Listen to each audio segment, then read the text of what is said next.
Good morning, শুভ সকাল। কেমন আছেন আপনারা সবাই? নিশ্চয়ই খুব ভালো আছেন, আমিও খুব ভালো আছি। আজ হলো মঙ্গলবার, ঘড়ির কাঁটা 11:30টার ঘরে যাব বিএসএনএল অফিসে। আমার ফোন নাম্বারটা চেঞ্জ করতে হবে, পুপুকে একটা নতুন ফোন নাম্বার দিতে হবে, না হলে পুপুর কলেজের কাজকর্ম আটকে যাচ্ছে। সেই কারণে সে আজকে কলেজে যেতে পারেনি। এই কাজটা ভীষণ জরুরি। ইন্দ্র বলল চল আজকেই করিয়ে নে। এতদিন তো পুপু ইন্দ্রর একটা নাম্বার ব্যবহার করেছে, সেই নাম্বারে কলেজের সমস্ত মেসেজ আসছে যাচ্ছে, তাতে অসুবিধা। কারি কারি সবজি নিয়ে এসছে, মাছ নিয়ে এসছে, জলের বোতলগুলোও খালি। আজকে মারাত্মক ঘুমিয়েছি, সকালে চোখ টেনে খুলতে পারছি না। কেন গো? কালকে ব্যায়াম করে আসার পরে না শরীর দিয়ে যে ছেড়ে, আজকে সকালবেলায় মনে হচ্ছে বিছানা থেকে নামতেই পারবো না, এইরকম গায়ে পায়ে ব্যথা। তারপরে লেগেছে ঠান্ডা, দেখতে পাচ্ছ না? চোখ মুখ ফুলে একদম ডাবের আড়ি।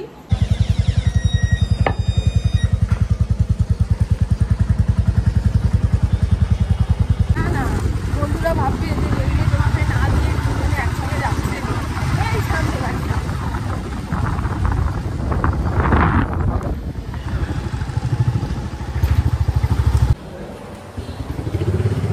আমার নাম তো দেওয়াই নেই কলেজে।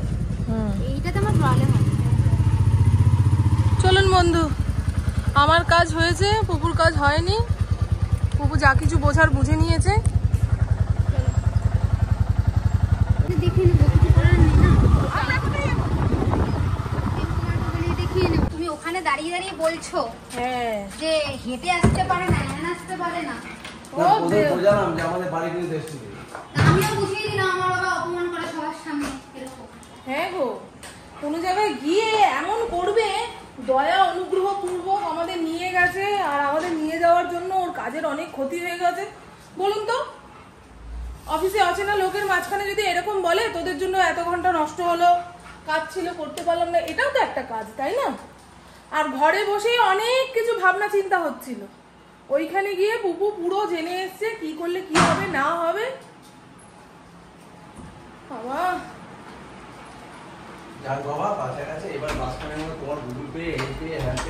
হ্যাঁ, দুনিয়ার সব খরচা করে ফেলবো। আমার গুগল পে ছিল না, ফোন পে ছিল না। পুপু আমার সঙ্গে থাকলে তবেই আমি কেনাকাটা করতে পারতাম।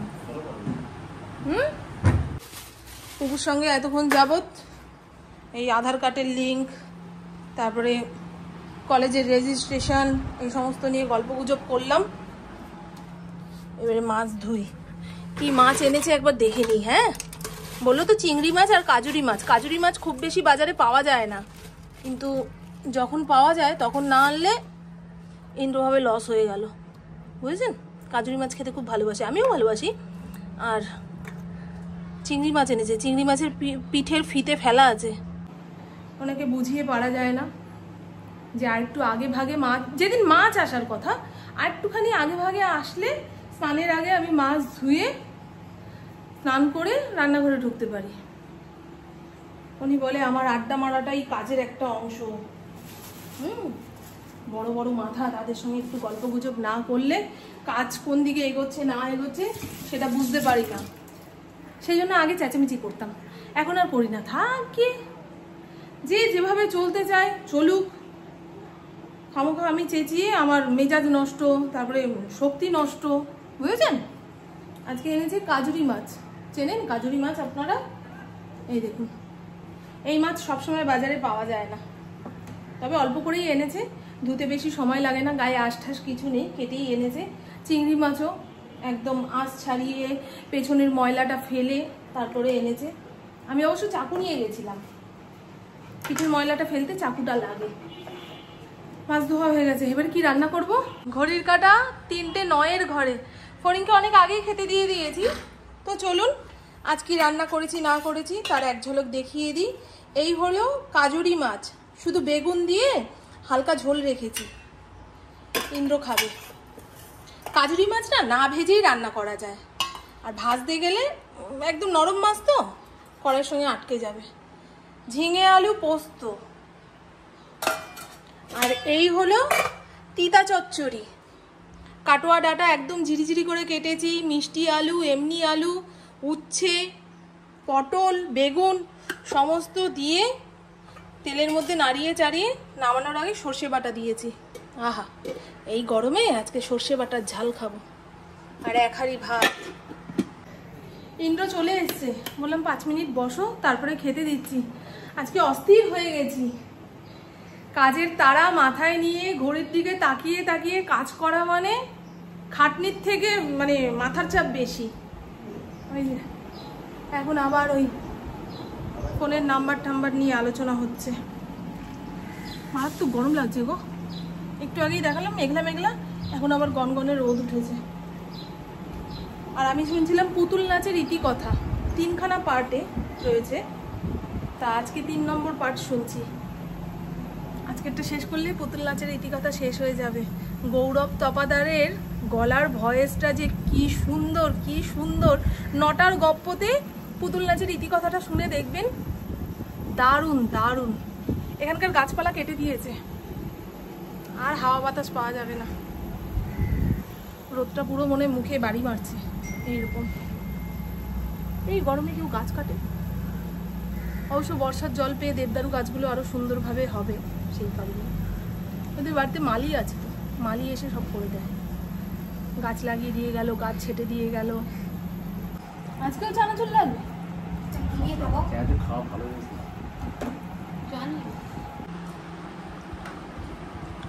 উনি লবণ আর চানাচুর ছাড়া খেতে পারেন না। আগামীকাল পুবু কলেজ যাবে, কলেজে কি সমস্ত কাগজ জমা দিতে হবে না হবে সেই সব জিজ্ঞাসা করবে। যেগুলো নেই সেগুলো আবার তাকে জোগাড় করে রাখতে হবে। লাস্ট ডেট, ফার্স্ট ডেট, অনেক কিছু তার মাথার মধ্যে চলছে। তার টেনশন আর চোখে দেখা যায় না, যেই বয়সে যেই টেনশন আর কি। আমি ভেবেছিলাম একটু রাস্তায় বেরোই, কিন্তু পেটে মোচড় দিয়ে দিয়ে ব্যথা করছে জানেন। অতিরিক্ত গরম পড়েছে তো, ঠিকঠাক জল খাচ্ছি না, তারপরে অনেক রকম কারণ রয়েছে পেট গন্ডগোলের। পরপর 3 দিন শাক খেলাম না, শাক খেয়ে হজম করতে পারলে ভালো, আর না হজম হলেই ব্যাস পেট নরম করবে। তা সমাধিকে ফোন করেছিলাম, কি গো তুমি বাড়িতে আছো? এখান থেকে এইটুকু, যদি পেট ব্যাগরবাই করতো তাহলে দৌড় দিয়ে বাড়িতে আসতাম। রাস্তাঘাটে ঘোরার মতন শক্তি কিংবা মনোযোগ আমার নেই। তা সমাধি বললো, না গো মামন, 8:30টার সময় ওই কার জন্মদিনে খেতে যাব। আমি তাহলে যাও, নাহলে বেরিয়ে যেতাম গো। সন্ধ্যের পরে এমনি আমার বাড়িতে খুব একটা বসে সময় কাটাতে ইচ্ছা করে না, কিন্তু শরীর সাথ না দিলে কি করবো। আর কালকে ব্যায়াম ট্যাম করে এসেছি তো, গা হাত পা পুরো ব্যথা। আমার কি হচ্ছে বলুন তো, কাজের মাঝখানে থাকলে ব্যথা বেশ টের পাচ্ছি না, যেই আধা ঘন্টা 1 ঘন্টা রেস্ট নিয়ে নিচ্ছি ব্যাস হাঁটুতে ব্যথা, কোমরে ব্যথা, গায়ে ব্যথা, পায়ে ব্যথা। কেন গো? মনের ভুল বলবেন না, কিন্তু সত্যি আমার ব্যথা হচ্ছে। তা ইন্দ্র তো ডাক্তারবাবুর খোঁজ নিয়ে এসেছিল। উনি মাসের 2য় সপ্তাহ আর 3য় সপ্তাহ বসে বৃহস্পতিবার করে। এখন সেটা খেয়াল রাখতে হবে। 15 জনের বেশি দেখেন না, অনেক হাঙ্গামা রয়েছে। তো চলুন বন্ধু, এই ভিডিওটা আর বেশি বড় করছি না। দুপুরে যা আছে বললাম তাই দিয়ে খাওয়া হয়ে যাবে। ওই কারণেও আরো মনে হচ্ছিল যে বাইরে থেকে ঘুরে আসি। রান্না বান্নার চাপ থাকলে এখন থেকেই শুরু করতাম, ব্যাস দিব্যি আধা ঘন্টা 1 ঘন্টা কেটে যেতে না যেতেই ইন্দ্রপুবু বাড়ি চলে আসতো। আমার বড্ড ফাঁকা ফাঁকা লাগছে চারপাশটা, এরকম সচরাচর হয় না। আর আজকে বৃষ্টি হবে বলে হলো না জানেন, মানে বিকেলের পরে পুরো কালো হয়ে গেছে চারপাশ। আমি তো ভাবলাম এই তো টোকা মারলেই বৃষ্টি পড়বে, না গো, মেঘ অন্য এলাকায় চলে গেছে। তো চলুন বন্ধু, আমার বকবক আজকের মতন এইটুকুই। আপনারা সবাই খুব খুব খুব ভালো থাকবেন, নিজের শরীরে খেয়াল রাখবেন, সুস্থ থাকবেন, আর অল টাইম স্মাইল করতে হবে। টাটা, খুব ভালো থাকবেন। পুবু বাড়ি থেকে বেরোনোর আগে বললো, মা তুমিও যাও না, একটু ঘুরে আসো। ও ভাবে কি আমি ঘরে একা একা থাকলে মন খারাপ করব। না গো, আমার কখনো কখনো বাইরে বেরোতে ইচ্ছা করে না, আবার কখনো কখনো ঘরে বসে থাকলে খুব মন খারাপ করে। এই আজকে যেমন আমার ভালোই লাগছে না, দেখি কিভাবে সময়টা কাটাই।